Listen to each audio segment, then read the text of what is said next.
Slide ক্যালিপার্সের যে অঙ্কগুলি আছে এগুলো প্রায় প্রতি বছরই আমাদের বোর্ড পরীক্ষা আসছে, অর্থাৎ যেই বছরই আমাদের প্রথম অধ্যায় থেকে পরীক্ষা হয়েছে সেই বছরই যে প্রশ্নগুলি হয়েছে এগুলো ম্যাক্সিমাম টাইম স্লাইড ক্যালিপার্স নিয়ে হয়েছে।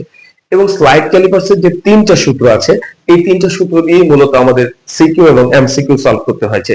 কিছু কিছু ক্ষেত্রে সিকিউ এমসিকিউ দুটোই সলভ করতে হয়েছে, আবার আমরা যখন এমসিকিউ সলভ করতে যাব তাহলে এই স্লাইড ক্যালিপার্স জানাটা অত্যন্ত জরুরি। সো যার কারণে আমি আজকে চলে এসেছি স্লাইড ক্যালিপার্স নিয়ে। আমরা স্লাইড ক্যালিপার্স কে আগে একটু পরিচিত হই। তো সবার আগে আমাদের জানতে হবে আসলে স্লাইড ক্যালিপার্স কাকে বলে।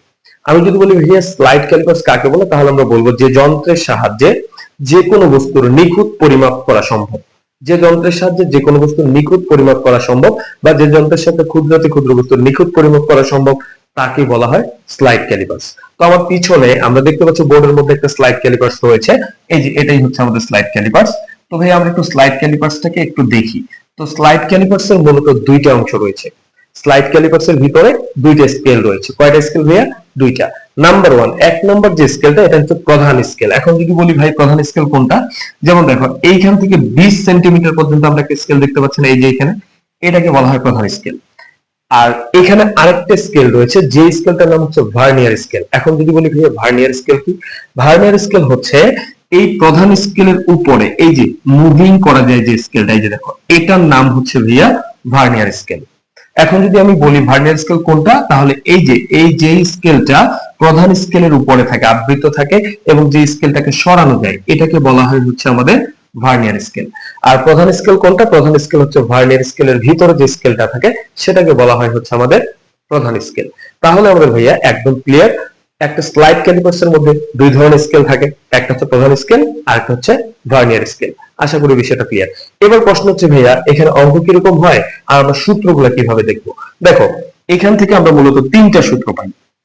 যার নাম্বার ওয়ান সূত্র, এক নম্বর সূত্রটা হচ্ছে ভিসি ইকুয়াল, আচ্ছা আমি একটু কালিটা চেঞ্জ করি ভাইয়া। এক নম্বর সূত্রটা হচ্ছে VC equal S minus x. যদি বলি এটা আবার কি জিনিস, তাহলে দেখো ভাইয়া ভিসি মানে হচ্ছে ভার্নিয়ার কনস্ট্যান্ট বা এটাকে বলা হয় ভার্নিয়ার ধ্রুবক। ভার্নিয়ার ধ্রুবক জিনিসটা কি ভাইয়া, ভিসি হচ্ছে ভার্নিয়ার ধ্রুবক আর এস মানে হচ্ছে প্রধান স্কেলের ক্ষুদ্রতম এক ঘরের দৈর্ঘ্য। এখন প্রধান স্কেলের ক্ষুদ্রতম এক ঘরের দৈর্ঘ্য বলতে কি বোঝাবে ভাইয়া, যেমন দেখো এই যে ঘরগুলি আছে এগুলো কিন্তু এখানে দেখো তো সেন্টিমিটার স্কেলে দাগান্বিত আছে। কোন স্কেলে দাগান্বিত আছে? সেন্টিমিটার স্কেলে। তাহলে এই যে সেন্টিমিটার স্কেলে ঘরগুলি দাগান্বিত আছে, এখান থেকে একটা ঘর থেকে আরেকটা ঘরের যে দৈর্ঘ্যটা এটাকে আমরা এস দ্বারা প্রকাশ করে থাকি। এই জন্য আমরা বলে থাকি এস মানে হচ্ছে আমাদের প্রধান স্কেলের ক্ষুদ্রতম এক ঘরের দৈর্ঘ্য। ক্ষুদ্রতম এক ঘরের দৈর্ঘ্য কি আছে ভাইয়া, এইখান থেকে দেখো আমরা যখন 16র কথা বলবো 17র কথা বলবো, এই 16 থেকে 17 বা এই যে 0 থেকে 1, এক মিনিট ভাইয়া আমার একটু ফোন আসছে শুধু।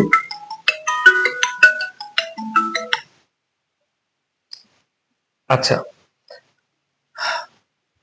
16 থেকে 17 বা এই 0 থেকে 1 পর্যন্ত এখানে 10টা ঘর আছে ভাইয়া, 10টা ঘর আছে। তার মানে এখানে 1 সেন্টিমিটার আছে। এই যে 1 সেন্টিমিটার হইলো 1 সেন্টিমিটার, এই 1 সেন্টিমিটারের মধ্যে 10টা এরকম ছোট ছোট ঘর আছে এবং প্রত্যেকটা ঘরের দৈর্ঘ্য হচ্ছে 1 মিলিমিটার করে। কত করে ভাইয়া? প্রত্যেকটা ঘরের দৈর্ঘ্য হচ্ছে 1 মিলিমিটার। অর্থাৎ আমরা বলতে পারি যে এখানে একটা ঘরের দৈর্ঘ্য হচ্ছে আমাদের 1 মিলিমিটার। অর্থাৎ এস এর মানটা সর্বদাই ধ্রুবক, সেটা হচ্ছে 1 মিলিমিটার। অর্থাৎ এটা হচ্ছে 1 মিলিমিটার। এটা হচ্ছে প্রধান স্কেলের ক্ষুদ্রতম এক ঘরের দৈর্ঘ্য। এবার যদি আমি বলি ভাইয়া এক্সটা কি, এক্স হচ্ছে আমাদের ভার্নিয়ার স্কেলের এক ঘরের দৈর্ঘ্য। এখন ভার্নিয়ার স্কেল কোনটা? এই যে এটা দেখো এখানে ভার্নিয়ার স্কেলটা মিলিমিটার এককে দাগানো আছে। কোন এককে দাগান্বিত আছে? মিলিমিটার এককে দাগান্বিত আছে। তাহলে এই যে ভার্নিয়ার স্কেলের এক ঘরের দৈর্ঘ্য এটাই হচ্ছে আমাদের এক্স। এবার যদি আমাদেরকে বলে ভাইয়া ভার্নিয়ার ধ্রুবক কাকে বলে, এটা কিন্তু ক নম্বরের প্রশ্ন হয়েছে। এখন যদি বলে ভার্নিয়ার ধ্রুবক কাকে বলে, তাহলে আমরা বলবো প্রধান স্কেলের এক ঘরের দৈর্ঘ্য ভার্নিয়ার স্কেলের এক ঘরের দৈর্ঘ্যের তুলনায় যতটুকু বেশি, প্রধান স্কেলের এক ঘরের দৈর্ঘ্য ভার্নিয়ার স্কেলের এক ঘরের দৈর্ঘ্যের তুলনায় যতটুকু বেশি তাকেই বলা হয় হচ্ছে ভার্নিয়ার ভার্নিয়ার ধ্রুবক। বিষয়টা ক্লিয়ার ভাইয়া? তাহলে এই হচ্ছে আমাদের প্রথম সূত্র। এখানে সেকেন্ড যে সূত্রটা আছে সেই সূত্রটা হচ্ছে VC equal S by N. তাহলে বলছিলাম কি ভাইয়া, এখানে দুইটা স্কেল আছে, যেহেতু এখানে দুইটা চলক আছে সেক্ষেত্রে এই দুইটা চলক কিন্তু আমাদের দুইটা স্কেলের মানকে নির্দেশ করবে। তার মানে আমরা জানি এই যে এস, এস হচ্ছে আমাদের প্রধান স্কেলের ক্ষুদ্রতম এক ঘরের দৈর্ঘ্য। তাহলে 100% আমাদের যে এনটা আছে এটা হচ্ছে আমাদের ভার্নিয়ার স্কেলের অংশ হবে। হ্যাঁ ভাইয়া, এটা হচ্ছে ভার্নিয়ার স্কেলের ভাগ সংখ্যা। কি বললাম ভাইয়া? ভার্নিয়ার স্কেলের ভাগ সংখ্যা। যেমন দেখো এইখানে যে ভার্নিয়ার স্কেলটা আছে এখানে মনে করো আমাদের 10টা ভাগ আছে, তাহলে এই 10টা ভাগকে বলা হয় ভার্নিয়ার স্কেলের ভাগ সংখ্যা। বিষয়টা ক্লিয়ার ভাইয়া? তাহলে এইখান থেকে আমরা কয়টা সূত্র পেলাম এখন পর্যন্ত? দুইটা। এবং শেষ মুহূর্তে আমাদের আরেকটা সূত্র করতে হবে, সেটা হচ্ছে L equal M plus V into হচ্ছে ভিসি। দেখো এটাও কিন্তু আমাদের একটা সূত্র। এখন এই সূত্র দ্বারা কি বোঝায়? এই সূত্র দ্বারা যেটা বোঝা ভাইয়া, এই যে এম, এম মানে হচ্ছে প্রধান স্কেলের পার্ট। এম মানে কি বললাম ভাইয়া? প্রধান স্কেলের পার্ট, অর্থাৎ প্রধান স্কেলটা কতটি পার্টে বিভক্ত আছে। এটা যখন আমরা ম্যাপ করতে যাব সেই জায়গায় কিন্তু বলে দেওয়া হবে যে একটা প্রধান স্কেলের পার্ট হচ্ছে 19, 20, 21 বা 10, 15, 20 যা ইচ্ছা থাকতে পারে। সেকেন্ডলি ভি হচ্ছে কি ভাইয়া? এখন ভিসি কিন্তু আমরা জানি ভিটা কি?